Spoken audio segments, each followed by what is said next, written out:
ಇದಕ್ಕೂ ಮುಂಚೆ ಸಾಕಷ್ಟು ಜನ ಸ್ಯಾಂಡಲ್ವುಡ್ನ ನಟ ನಟಿಯರು ಗಣ್ಯರು ಎಲ್ಲರೂ ಕೂಡ ಬಂದು ಅಷ್ಟು ತರ್ಪಣವನ್ನು ನೀಡಿದರು. ಇನ್ನು ಮಜಾ ಟಾಕೀಸ್ ಖ್ಯಾತಿಯ ರೆಮೋ ಕೂಡ ಈ ಸಂದರ್ಭದಲ್ಲಿ ಅಪರ್ಣ ಅವರನ್ನು ನೆನೆದು ದುಃಖ ತಪ್ತರಾಗಿದ್ದಾರೆ.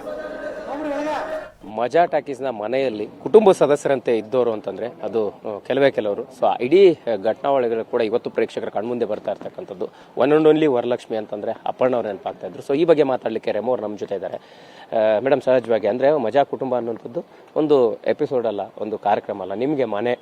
ಸೊ ಆ ಮನೆಯಲ್ಲಿದ್ದಂತಹ ವರಲಕ್ಷ್ಮಿ ಇವತ್ತು ಒನ್ ಅಂಡ್ ಓನ್ಲಿ ವರಲಕ್ಷ್ಮಿ ಅಂದರೆ ಅಪರ್ಣ ಅವ್ರು ನೆನಪಾಗ್ತಾರೆ. ನಿಮಗೆ ಆ ದಿನಗಳು ಅದು ಆ ದಿನಗಳು ಅಂತ ಅನ್ಸೋದಿಲ್ಲ. ಯಾಕಂದರೆ ನಾವು ಇಲ್ಲಿವರೆಗೂ ಅದೇ ಒಂದು ಸ್ನೇಹ ಪ್ರೀತಿ ನಾವು ಕಂಟಿನ್ಯೂ ಮಾಡಿದ್ವಿ. ನಾವು ಆಚೆ ಹೋಗೋದು ಬರೋದು ಎಲ್ಲ ಇದ್ದೇ ಇರ್ತಿತ್ತು.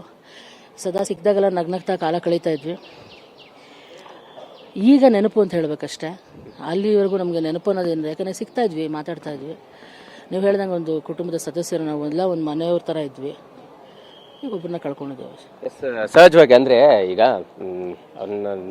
ಅಪರ್ಣ ಅವರಂದ್ರೇ ಬೇರೆ ಒಂದು ಪ್ರತಿಭೆ ಆಗಿರ್ಬೋದು ಮತ್ತು ಅವರ ವ್ಯಕ್ತಿತ್ವ ಆಗಿರ್ಬೋದು. ಸೊ ಅಂತಹ ದಿನಗಳಲ್ಲಿ ನಡೆದಂಥ ಘಟನೆಗಳು ಮೇಡಮ್, ನಿಮಗೆ ಈ ಊರಲ್ಲೂ ಇಂಥದ್ದೊಂದು ಸಮಸ್ಯೆ, ಅನಾರೋಗ್ಯ ಸಮಸ್ಯೆ ಕಾಡ್ಬೋದಾ ಅನ್ನೋಂಥದ್ದು ಯಾರಿಗೂ ಕೂಡ ಊಹಿಸೋಕ್ಕಾಗಲಿಲ್ಲ. ಸೊ ಆ ಆ್ಯಕ್ಟಿವಿಟೀಸ್ ಎಲ್ಲ ನಡೆಯುವಾಗ ಹೆಂಗಿರ್ತಿತ್ತು?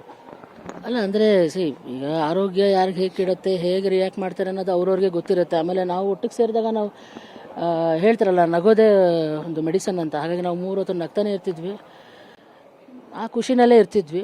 ಆದಷ್ಟು ಅವರು ದುಃಖನ ತೊಡ್ಕೋತಾ ಇರಲಿಲ್ಲ. ನಾವು ಯಾರೂ ಅಷ್ಟು ಯಾವಾಗಾದ್ರೂ ತುಂಬ ರೇರು ನಾವು ಹಿಂಗೆ ಅಂತ. ಆದರೂ ಏನೇ ನೋವುಗಳಿದ್ರು, ಏನೇ ಬೇಜಾರಿದ್ರು ನಗ್ನಗ್ತಾನೆ ಕಾಲ ಕಳೆದಿದ್ದುಂಟು. ಅದೇ ಹೆಚ್ಚು ನಾವು ಮಾಡಿರೋದು. ಮೇಡಮ್, ನಗುವಿನ ಟಾನಿಕ್ ಆಗಿತ್ತು ಮಜಾ ಟಾಕೀಸು ಸಹಜವಾಗಿ. ಸೊ ಅಂದರೆ ಈ ಪಾತ್ರಗಳನ್ನು ಮಾಡುವಂಥದ್ದು, ಪ್ರಿಪೇರ್ ಆಗುವಂಥ ರೀತಿಯಲ್ಲಿ ಆಗಿರ್ಬೋದು, ಇಡೀ ತಂಡದ ನಡುವೆ ನಡೆದಂಥ ಸನ್ನಿವೇಶಗಳನ್ನು ಯಾವುದಾದ್ರೂ ತುಂಬ ಇಂಥದ್ದೊಂದಿತ್ತು, ಅದನ್ನು ಯಾವತ್ತೂ ನಾವು ಏನು ಮಾಡೋಕ್ಕಾಗಿರಲಿಲ್ಲ, ಶೇರ್ ಮಾಡೋಕ್ಕಾಗಿರಲಿಲ್ಲ ಅನ್ನುವಂಥದ್ದು. ಈ ಥರ ಆ ಥರ ಅಂತ ಅದೇ ನನಗೀಗ ನೆನಪಿಗಂತೂ ಬರ್ತಾ ಇಲ್ಲ. ಯಾಕಂದರೆ ನೋವಿದೆ, ತುಂಬಾ ಇದೆ. ಹಾಗಾಗಿ ಅಂಥದ್ದು, ಯಾಕಂದರೆ 1-2 ಎಪಿಸೋಡ್ ಮಾಡಿಲ್ಲ ನಾವು, 500-600 ಎಪಿಸೋಡ್ ಮಾಡಿದ್ದೀವಿ. ಹಾಗೆ ಇಂಥದ್ದಂಥದ್ದೆಲ್ಲ ಪ್ರತಿ ಕ್ಷಣ ಅವ್ರ ಜೊತೆ ಕಳೆದಿರೋದು, ನಗ್ನಗ್ತಾ ಕಳೆದಿದ್ದು. ಮತ್ತು ಸಂಗೀತಮಯವಾಗಿರ್ತಿತ್ತು. ನನ್ನ ಜೊತೆ ತುಂಬ ಹಾಡುಗಳ ಬಗ್ಗೆ ಡಿಸ್ಕಸ್ ಮಾಡ್ತಿದ್ರು, ಲಿರಿಕ್ಸ್ ಬಗ್ಗೆ ಡಿಸ್ಕಸ್ ಮಾಡ್ತಿದ್ರು. ಕನ್ನಡದ ಒಂದು ಆಸ್ತಿ. ಖಂಡಿತ ಅಪ್ಪಟ ಕನ್ನಡತಿ, ಕನ್ನಡದ ಆಸ್ತಿ. ಅವ್ರಿಗೆ ಈ ರೀತಿಯ ಸಮಸ್ಯೆ ಇತ್ತ ಅನ್ನುವಂಥದ್ದು ಯಾರು ಕೂಡ ಊಹಿಸ್ಕೊಳ್ಳೋಕ್ಕಾಗಲಿಲ್ಲ. ಬಟ್ ನಿಮಗೆ ಈ ಸುದ್ದಿ ಯಾವಾಗ ಗೊತ್ತಾಯಿತು ಅವ್ರಿಗೆ ಅನಾರೋಗ್ಯ ಇತ್ತು ಅನ್ನುವಂಥದ್ದು? ಮತ್ತು ಅವರು ಸಾವನ್ನ ಗೆಲ್ಲುವಂತಹ ಪ್ರಯತ್ನಗಳನ್ನು ಮಾಡ್ತಾನೆ ಇದ್ರು. ಅದನ್ನು ಆ್ಯಕ್ಚುಲಿ ಇದು ಗೊತ್ತಿತ್ತು ಮುಂಚೆನೇ, ಬಟ್ ನಾನು ಅವ್ರನ್ನ ಡೈರೆಕ್ಟಾಗಿ ಕೇಳಿರಲಿಲ್ಲ. ನನಗೆ ಬೇರೆಯವರ ಇದರಿಂದ ಬಂದು ಗೊತ್ತಾಗಿತ್ತು. ಯಾಕಂದರೆ ಅವರೊಂದು ಈಗಾಗಲೇ ನಾನು ಹೇಳಿದೆ, ಅವರು ಛಲಗಾತಿ, ಅವರು ಫೈಟ್ ಮಾಡೋಕ್ಕೆ ಅವ್ರು ಯಾವತ್ತೂ ನಿಲ್ತಾಯಿದ್ರು.